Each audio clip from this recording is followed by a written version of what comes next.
Hi, I'm Tim. Welcome to our channel. Thanks for logging on. If you enjoy these videos, do me a favor and subscribe to our YouTube channel right here at Watchbox Reviews. I would really appreciate it, and I promise to update daily.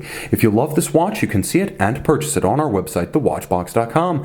Today we are discussing a short-lived Patek Philippe 5270 variant, the 5270G-014, made from 2013 to 2014. Blue sunburst dial, 41mm white gold, I should really say gray gold case because it's gold straight through, never needs to be rhodium plated, but this was a watch that introduced the tachymeter scale to the 5270 family. It first launched back in 2011, if you recall, with a standard dial bereft of a tachymeter scale. Well, Patek Philippe added one for 2013, and as you can see, there was a little bit of a interaction between the second scale of the chronograph, the tachymeter itself, and the radial date down at 6 o'clock, and this is what's known as the chin. It was mitigated somewhat for 2015 as the dial design changed.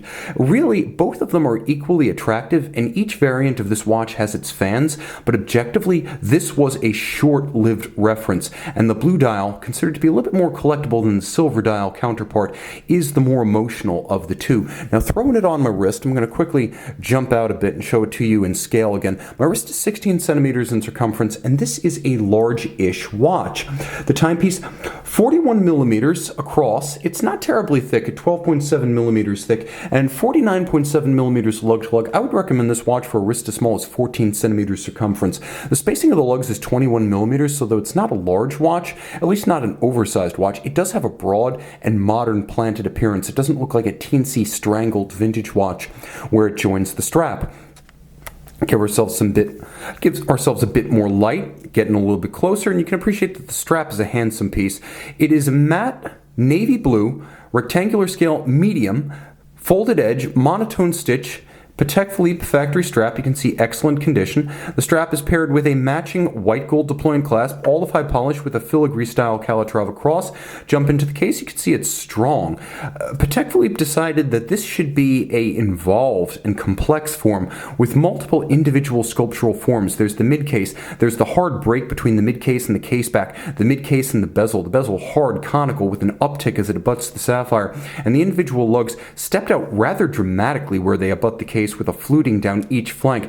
This is a nuanced and attractive case that rewards close examination. Vintage-inspired rectangular pushers, Calatrava Cross, and a deeply knurled crown. Dial side, blue sunburst. It is a sunburst metallic. It features applique white gold indices, and you can see the indices are miniature below the top half of the dial. White gold foy or leaf style hands, and you can see that for the chronograph registers as well. May as well start everything up. Tachymeter scale allows you to gauge the speed of an object over a fixed kilometer or a fixed mile. No units included, so you make the choice. Railroad style, chronograph minutes, railroad style constant seconds. You have the leap year phase indicator, the day-night indicator, so you know when not to use the pusher adjusters to set the calendar.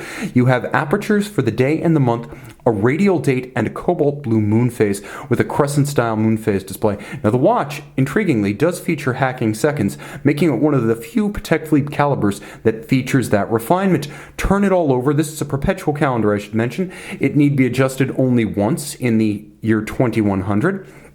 So it deals with leap years and irregular length months. This is caliber CH 29535 PSQ Petit Second and Quantième Perpetual. You can see that it is a modern high beat movement unlike its predecessor. 28,800 vibrations per hour adjusted in a chronometer busting 6 positions. Chronometers generally just 5. 33 jewels entirely hand finished, and we'll talk about that in a moment. You have an overcoil hairspring, a ferrous metallic overcoil hairspring handmade here. No machine made silicone components there. The lateral clutch, which you can see in action, is fully jeweled, and you can see that the lateral clutch moves into and out of contact with the center driving wheel. Now, a lot of lateral clutch chronographs use bushings. Here we have only jewels. That's an impressive refinement. You can see a column wheel, which gives this watch its snappy and crisp actuation.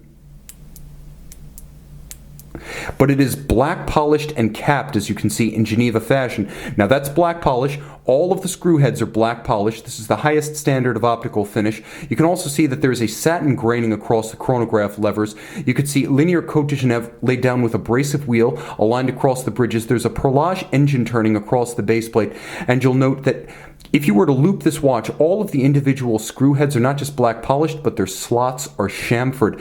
And there is a mirrored anglage. You could see that round rounded chamfer on the edge of every bridge, as well as the chronograph levers lighting up as I turn this watch flush to the camera, and that gleaming, rounded, mirror-like edge is difficult to execute to the point that even many high horology brands like Audemars Piguet in their mainstream models will give you a machined bevel, not the real deal. Here, it's all the real deal. This is as good as it gets. This movement is a compelling case to buy the watch on its own terms, but when you include the beauty of the sunburst blue dial, the versatility of the white metal case, and the rarity of this Dash 14 variant, you can see why this is a compelling choice for everyday use.